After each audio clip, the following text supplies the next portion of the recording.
حضرت علی رضی اللہ تعالیٰ عنہ نے فرمایا، اگر کوئی شخص اپنے بھوک مٹانے کے لیے روٹی چوری کرے تو چور کے ہاتھ کاٹنے کی بجائے بادشاہ کے ہاتھ کاٹے جائے۔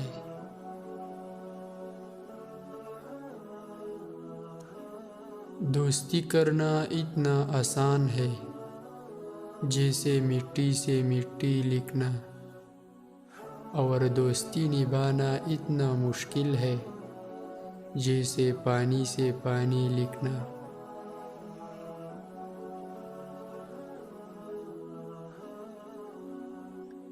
کبھی کسی کے سامنے اپنی صفائی پیش نہ کرو، کیونکہ جس سے تم پر یقین ہے اس سے ضرورت نہیں، اور جس سے تم پر یقین نہیں وہ مانے گا نہیں۔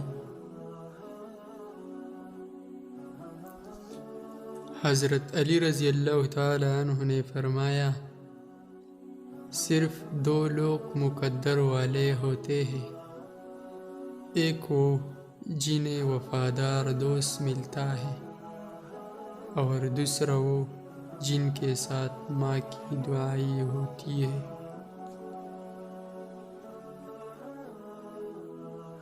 ایسے شخص کے ساتھ غداری کتنی بری ہے جس نے خود کو تمہارے سپرد کیا ہو۔